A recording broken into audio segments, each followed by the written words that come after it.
Donc l'exercice pour le mouvement plan.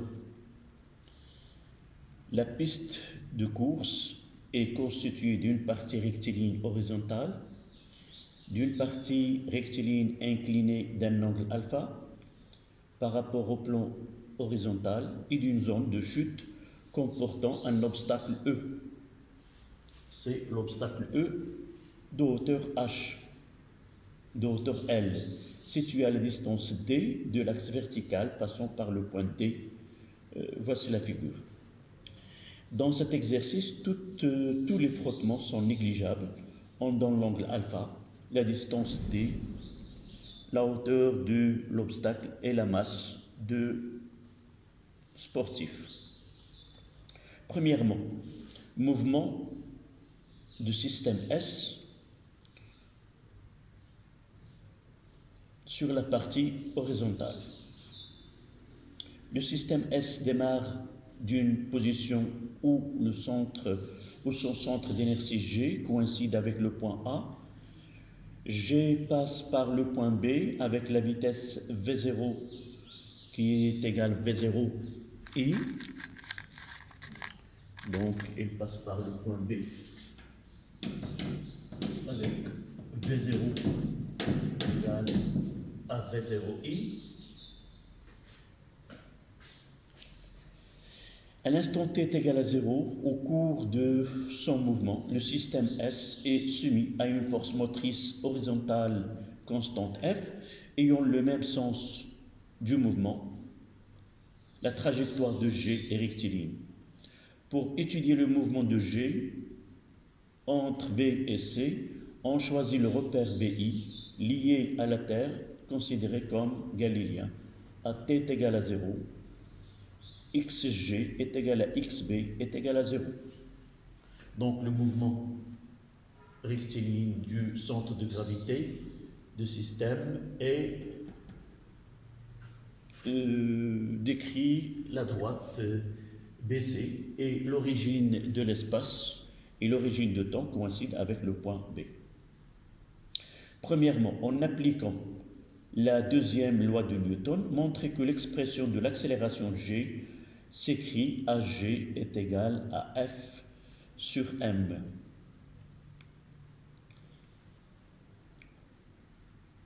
Donc, on va faire un petit schéma, c'est la question A. Donc, on va faire, là c'est le point B, là c'est I,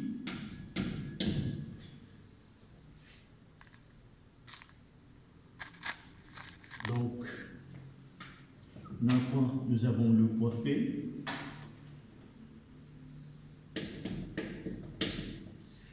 il y a Rm, là les frottements sont négligeables, il y a la force motrice F.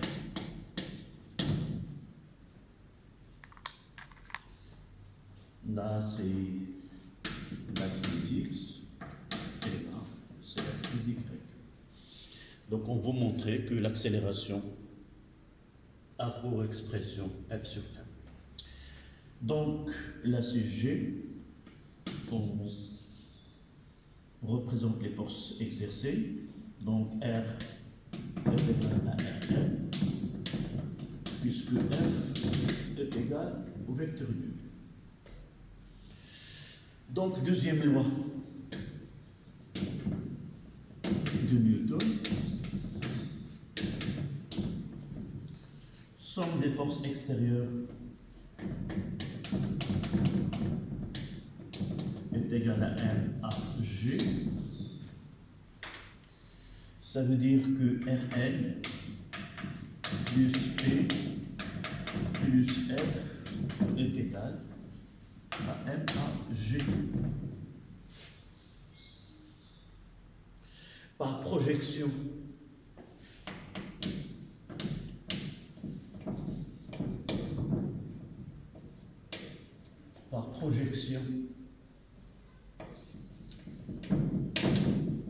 sur Bx, on aura f, évidemment Rn x plus px plus fx est égal à m a gx. Et d'après le schéma ici, on voit bien qu'on n'aura que f est égal à m a g. Et par suite, AG est égal à F sur M qui est égal à une constante.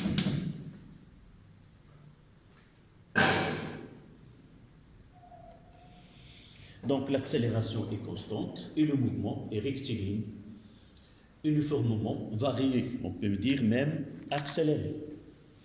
Donc le mouvement de G est un mouvement. On peut utiliser en abréviation mouvement d'un mouvement rectiligne, uniformément varié. Et même on peut dire accéléré du fait que la projection AGX est positive. Même sens que la force motrice.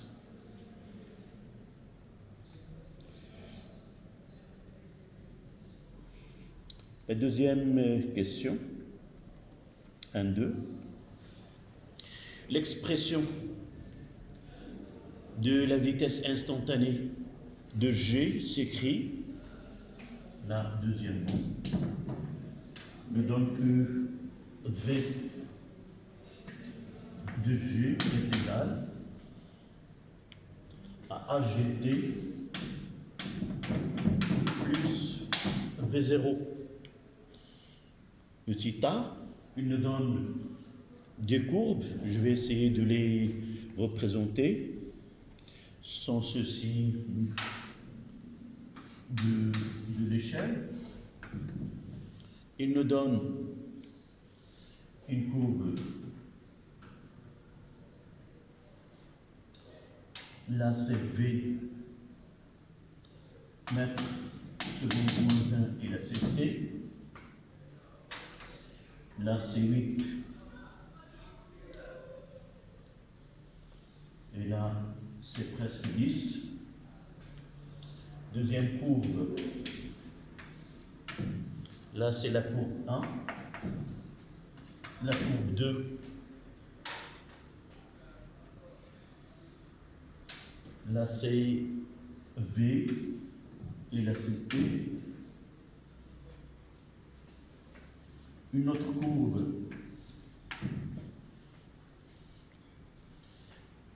c'est là, la V et la T. Ici, c'est 8. Dernière courbe, là c'est V, là c'est T, là c'est la courbe 3. Et là, c'est la courbe 4.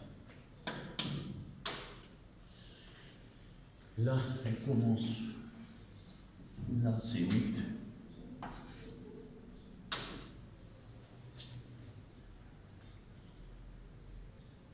Et ici, c'est 1. Ici, c'est 2. C'est 2 avec 10. Et 1 avec 2, là c'est 8, 2 avec 16.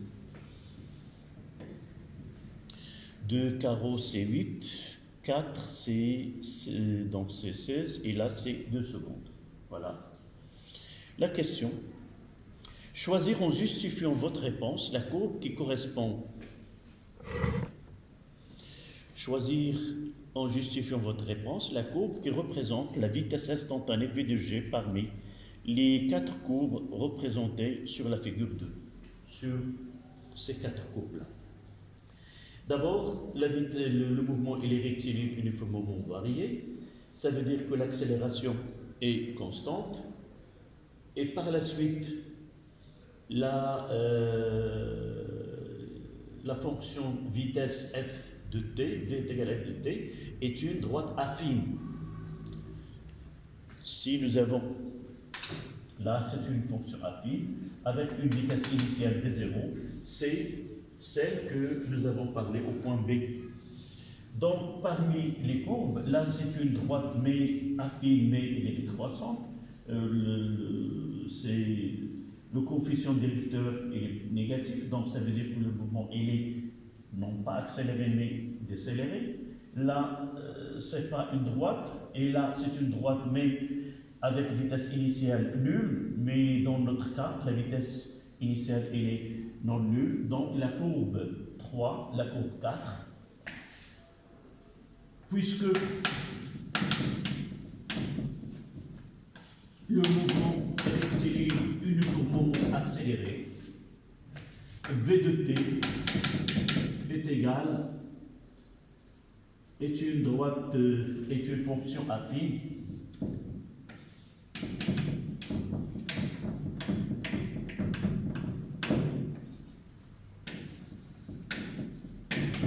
avec v0 différent de 0.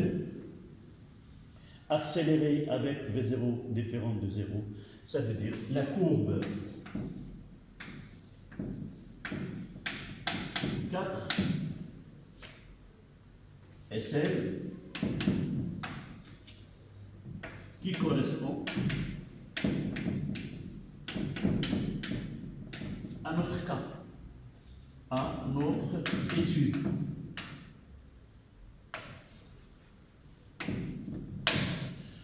Voilà.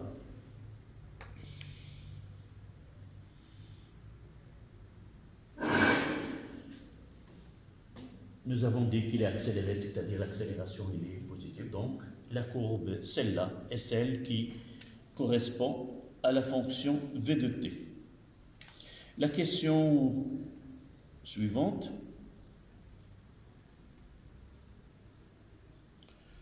En déduire, là c'est 2, 1, 2. Là c'est 1, 2. Là c'est la question A. Et là, on passe à la question B.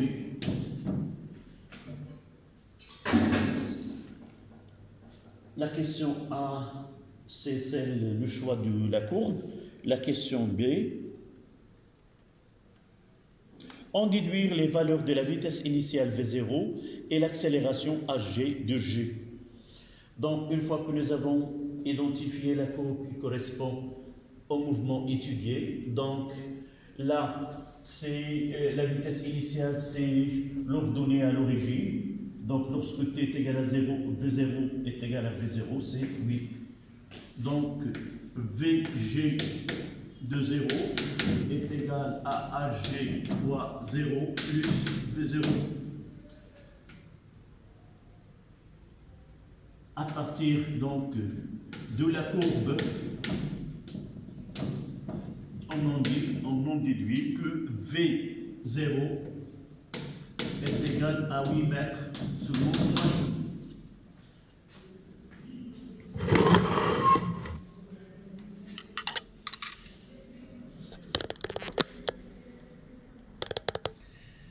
Et l'accélération, Hg, représente le coefficient directeur. Hg est le coefficient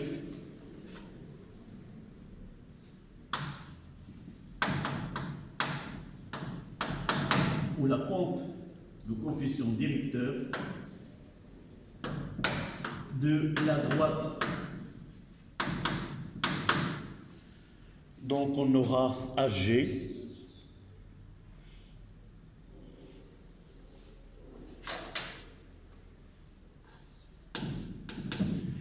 soit qu'on choisit 9 avec 1 et 16 moins 8. 16 moins 8 sur 2 moins 0, ça donne une valeur de 0 à G. Donc c'est 16, c'est 8, c'est 4.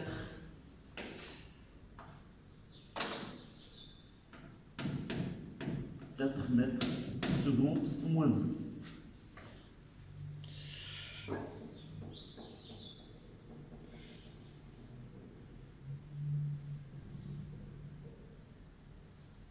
Qu'est-ce que j'ai fait? Là, c'est 8, 16.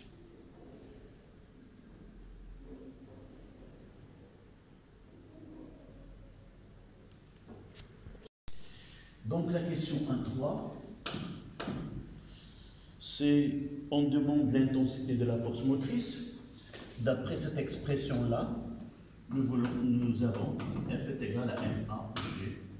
La masse non pas 100 mais 180, c'est 180 fois 4. Et ça donne l'intensité de la force motrice.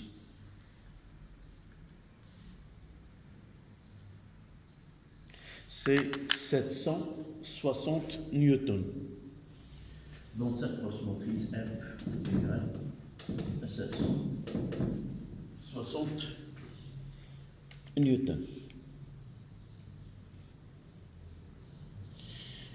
Donc là, on passe à la deuxième partie, c'est le mouvement du système. Il va revenir de ce côté-là.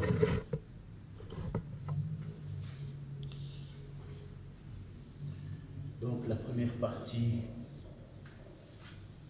c'est la portion, si vous voulez, BC.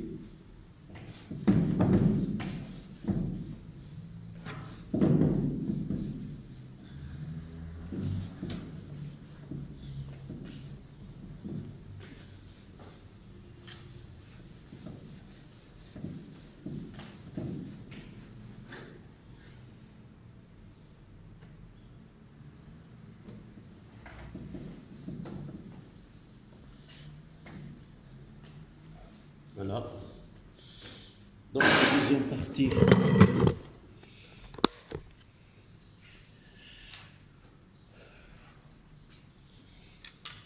mouvement de système S durant la phase de saut.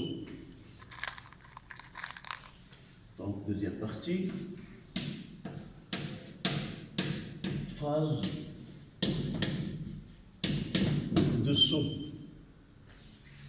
Donc le système S quitte la piste de course au passage de G par le point D avec une vitesse VD formant un angle alpha avec le plan horizontal pour sauter à travers l'obstacle E. Voilà l'obstacle E. Voir figure, au cours de saut, le système S n'est soumis qu'à son poids. On étudie le mouvement de G dans le champ de pesanteur uniforme, dans un repère orthonormé OIJ, lié à la Terre, considéré comme galiléen. On choisit l'intensité de passage de G par le point D comme nouvelle origine des dates, où T0 est égal à 0, tel que Y0 est égal à H. Donc de là à là, c'est petit h. De 1, en appliquant la deuxième loi de Newton, montrer que les équations différentielles vérifiées par xg de t et yg de t de les coordonnées de g dans le repère OIJ. Donc les deux équations, là c'est de 1. d de g, d de xg sur dt est égal à V0 cosinus alpha, et l'autre c'est d de y de g sur dt est égal moins gt plus V0 sinus alpha. Voilà ce qu'on doit obtenir par application de deuxième loi de Newton. Donc, deuxième loi de Newton. Et d'après le donné, le système n'est soumis qu'à son poids. Et par la suite, on aura P est égal à M à G. On néglige l'action de l'air, que se manifeste par deux actions, c'est la poussée d'Archimède et la force de frottement fluide. Donc, dans OIJ,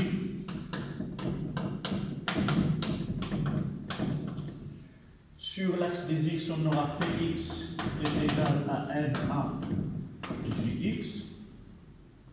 Et là, Py est égal à M à Gy.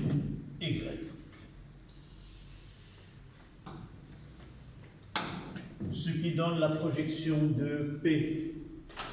Là, c'est le mouvement. Donc ici, voilà le P. D'accord? Donc la projection, c'est 0. Donc 0 est égal à M d de V Gx sur dt. Et là, c'est moins G, la projection de P sur Y, c'est moins G, qui est égal, là, c'est moins G est égal à d de Vg sur Y sur dt. J'ai simplifié par la masse M. Donc de là, on aura donc la dérivée de Vgx selon l'axe des X, c'est 0. Donc V0 sur X est égal à V0. Donc d de V est égal à V0x, qui est égal à d de x de t sur dt, la dérivée. Donc Vx est égal à V0x, qui est égal à d de x de g sur dt. Et là, on fait la primitive. Donc, on aura Vg là, Vgy est égal à moins g de t plus V0 sur y. Et de là, on écrira que moins g de t plus V0y est égal à Vg, c'est d de y g sur dt. Donc, pour arriver à cette expression, il suffit de déterminer là le vecteur vitesse V0, là c'est V0x, et là c'est V0y, sans oublier l'angle alpha. Et par suite, V0x est égal, c'est le côté adjacent, c'est V0 cosinus alpha, et V0y, c'est le côté opposé, c'est V0 sinus alpha. En remplaçant ceci dans cette expression, on obtient que d de x de g sur dt est égal à V0x, c'est V0 cosinus alpha, et là, d de y de g sur dt est égal à moins gt plus V0 sinus alpha. Voilà les deux équations différentielles que vérifient les coordonnées de centre d'inertie de système étudié. Donc, on passe maintenant à la question 22, 2. La question de 2, l'expression numérique des équations horaires x de t et y de t du mouvement sont. Donc là, il nous donne les équations horaires du mouvement. Donc,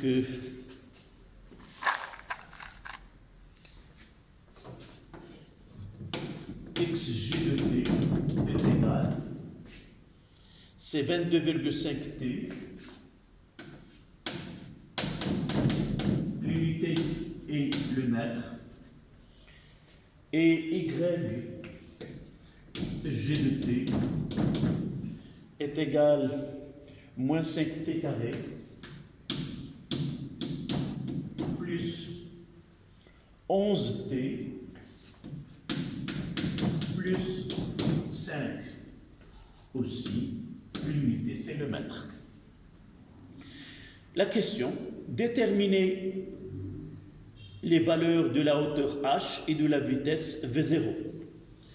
Donc on demande ici la valeur de h et la valeur numérique de v0. Donc en faisant une petite comparaison entre les deux, là, si nous essayons de donner arriver de là à là, x de g, xg de t, ça c'est le côté théorique, c'est v0 cosinus alpha fois t plus x0, ici x0 c'est 0, d'accord, et yg de t est égal, c'est moins g fois t au carré sur 2, j'intègre cette fonction, plus v0 sinus alpha fois t plus y0. Et si nous revenons à là, y0, ça sera h plus h. Voici le résultat. De point de vue théorique, xg c'est v0 cosinus alpha fois t, avec x0 est égal à 0, et y c'est ces expressions, je les ai obtenues à partir de deux équations différentielles. Il suffit d'intégrer les expressions. Donc, moins g sur 2t carré plus v0 sinus alpha plus t plus y0. Ce y0 n'est autre que h. Voilà. Pour arriver à la valeur de h et à la valeur de v0, il suffit d'identifier ces expressions-là. D'abord, par identification. Je vais l'écrire ici, par identification.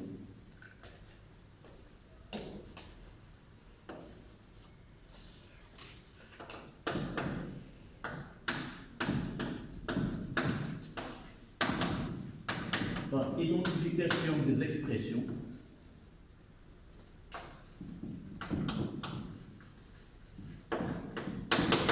J'aurai 22,5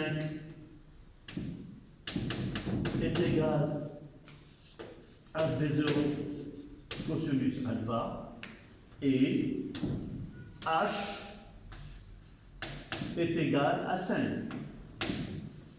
Voilà, H est égal à 5 et V0 cosinus alpha est égal à 22,5.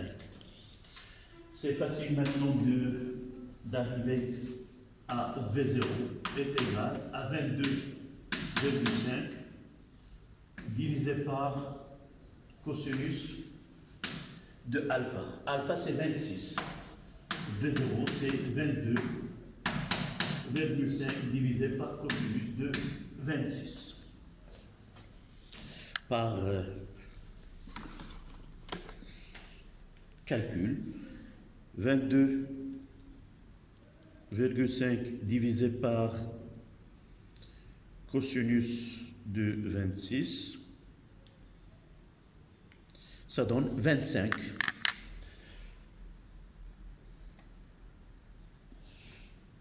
25 mètres secondes.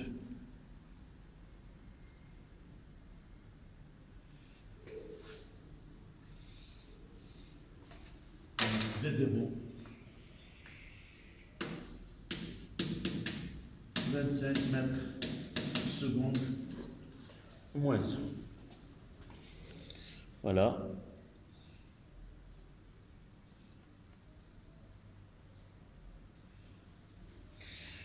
C'est pas demandé de l'exprimer en kilomètres heure moins 1.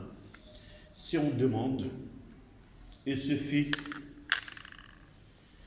si on demande de l'exprimer en kilomètres heure moins 1, on mettra 25. Le mètre, c'est 10 moins 3 kilomètres. Et pour avoir l'heure ici, on doit multiplier la seconde pour avoir une heure. Je dois multiplier par 3600. D'accord? Le calcul nous donne. Donc, c'est 25 multiplié par 3,6. Et ça donne 90 km heure moins 1.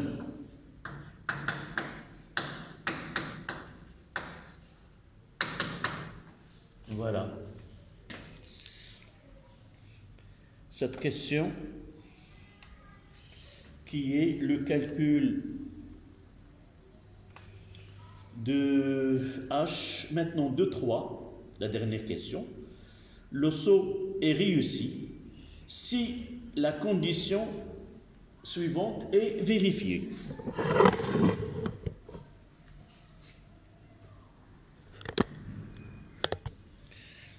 Donc voici la question de 3.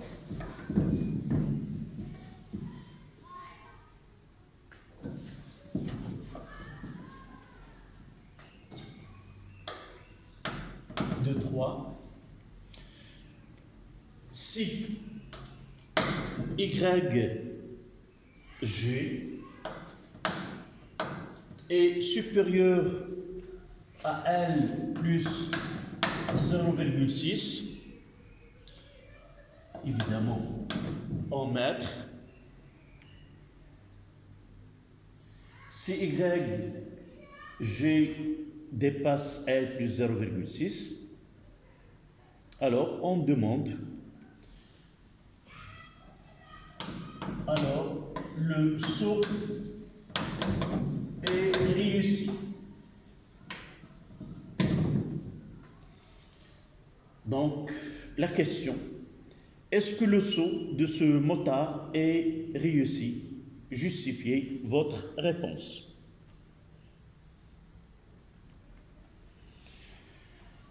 Donc, à partir de là, on va essayer de comparer YG de T pour savoir si le saut est réussi. On compare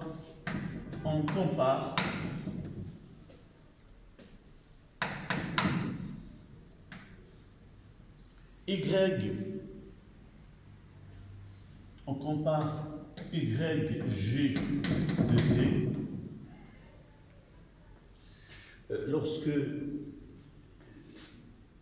la petite t, je reprends ici, ce point-là, donc on aura, pour que le saut réussi, il doit dépasser cette hauteur-là. C'est-à-dire que YG, là, nous avons la longueur L. Et ici, ce point, le point, on va le mettre H là. Ce point H est là pour coordonner. Pour X H est égal à petit d. Et pour Y, de H est égal à L. D'accord? Donc, on va essayer de comparer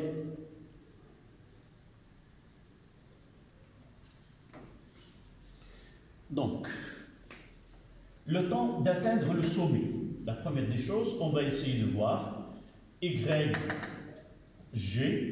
lorsque le motard arrive à ce point, à ce niveau-là, quel que soit le point avec lequel il va passer, toujours il aura XD est égal à X de ce point-là est égal à D.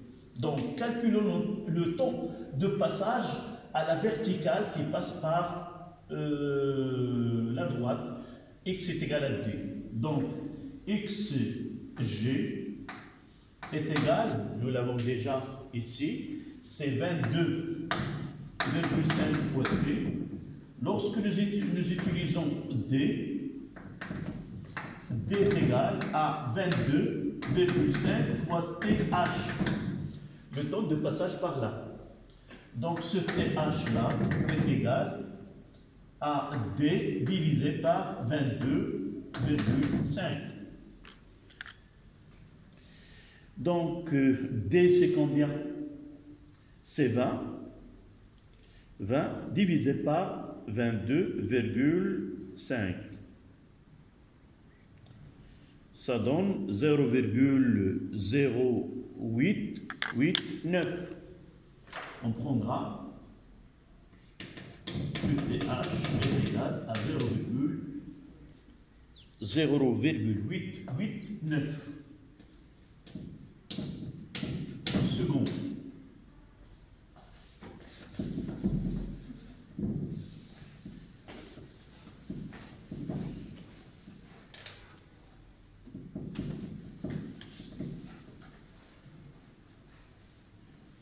Donc, je reprends ici pour éclaircir.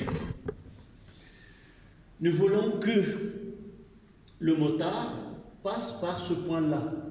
Évidemment, vous voyez que ce 0,6 L plus 0,6 cm, c'est tout simplement avec sa moto. Le G, il est toujours déplacé de 60 cm. Ce n'est pas un point ponctuel, on prendra la condition que Y doit être uniquement supérieur à cet obstacle. Mais là, c'est une moto, et là, elle sera G, là. Le minimum, elle est de 60 cm au-dessous des roues qui peuvent toucher cet obstacle. Donc, nous voyons que tous les points, quels que soient les points qui se trouvent sur cette verticale, ils ont tous D comme abscisse. Donc, nous essayons de voir quel est le temps pour atteindre là, c'est le temps pour avoir le sommet. Donc de là, on a déterminé le temps pour atteindre le sommet. C'est-à-dire, si elle arrive là, on aura une équation, on va l'appliquer à Y et connaître le temps pour YG. Donc, pour atteindre ce point, c'est 0,889. Donc, on va essayer de voir quel est YG de ce H. Quel est ce YG de H? Il peut être là, là ou là. Donc, on va revenir à l'équation de YG de H. C'est déjà donné. C'est moins 5TH au carré plus V0, c'est 11. V0 sinus, donc c'est 11TH plus 5. Il suffit de faire l'application. Donc, ça sera moins 5 fois 0,889 plus 11 fois 0,889 plus 5. Donc, voilà. Donc, 0,889 au carré multiplié par moins 5. Donc, moins 5 multiplié par 0,889 11,889 au carré, plus 11 fois 0,889 plus 5, ça donne 10,8. Donc YG de sommet, c'est 11,8 mètres. Mais revenons à ce L. L plus 0,6 c'est égal. L c'est combien? C'est 10. 10 plus 0,6, ça donne 10,6. Et on voit bien que YG de H il est supérieur à L plus 0,6. Tout simplement, voici un petit schéma.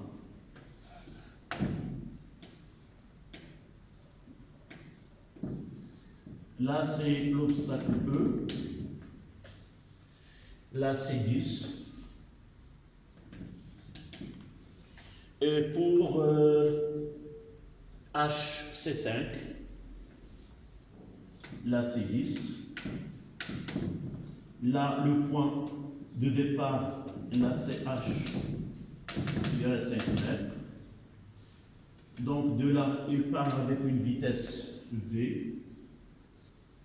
V0. Et voici le point H dans notre cas, qui a pour coordonnées X, H est égal, c'est donné dans l'exercice, c'est D, c'est combien de D nous l'avons utilisé ici? D, c'est, oui, dans les données, c'est 20. Et YG de H est égal à 11,8 mètres. Et voilà. Donc, il ne touchera jamais l'obstacle.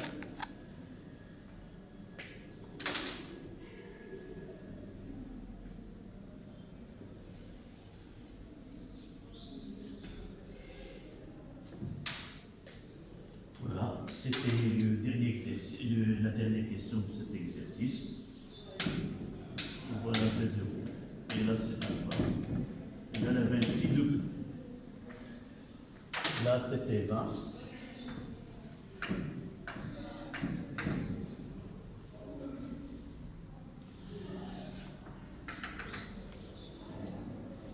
Et il va passer de l'autre côté.